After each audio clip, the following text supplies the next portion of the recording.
Bank ഭരണസമിതി പ്രസിഡന്റായി CPM സംസ്ഥാന സെക്രട്ടറി അംഗം പി മോഹനൻ മാസ്റ്റർ തെരഞ്ഞെടുക്കപ്പെട്ടു. ടി.വി. രാജേഷ് വൈസ് പ്രസിഡന്റാകും. തെരഞ്ഞെടുപ്പിൽ LDF-ന് 1020 വോട്ടും UDF-ന് 49 വോട്ടും ലഭിച്ചു. മലപ്പുറം ഒഴികെയുള്ള ജില്ലാ ബാങ്കുകളിൽ തെരഞ്ഞെടുപ്പിൽ പങ്കെടുത്തു. വിജിനുണ്ട് വാർത്തയുടെ വിശദാംശങ്ങൾ നൽകാൻ. വിജിൻ, എന്തൊക്കെയാണ് വിവരങ്ങൾ?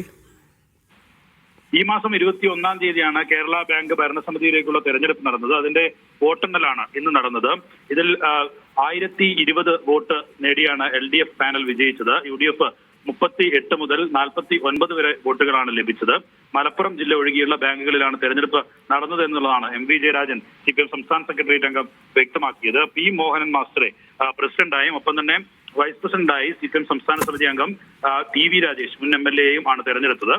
വലിയ തരത്തിലുള്ള സഹകരണ മേഖലയെ തകർക്കാനുള്ള നീക്കമൊക്കെ കേന്ദ്ര സർക്കാരിന്റെ ഭാഗത്ത് നിന്ന് നടക്കുന്ന ഘട്ടത്തിലാണ് ഇങ്ങനെ ഒരു തെരഞ്ഞെടുപ്പും അതുമായി ബന്ധപ്പെട്ട CPM ഇടതുപക്ഷ പാനൽ ജയിക്കുന്നതും എന്നൊക്കെയുള്ള വിശദാംശങ്ങളാണ് MV ജയരാജൻ വാർത്താ സമ്മേളനത്തിൽ വ്യക്തമാക്കിയത്. എന്തായാലും നേരത്തെ തന്നെ മലപ്പുറം ബാങ്ക് ഭരണസമിതി ഈ കേരള ബാങ്കുമായി വിയോജിച്ച് മാറി നിൽക്കുന്ന സാഹചര്യമാണ് ഉണ്ടായത്. ബാക്കി ജില്ലകളിലെ പ്രാഥമിക ബാങ്ക് ഭരണസമിതികൾ ഉൾപ്പെടെ ചേർന്ന് നടത്തിയ തെരഞ്ഞെടുപ്പിലാണ് നിലവിൽ ഇടത് പാനൽ വിജയം നേടിയിരിക്കുന്നത്.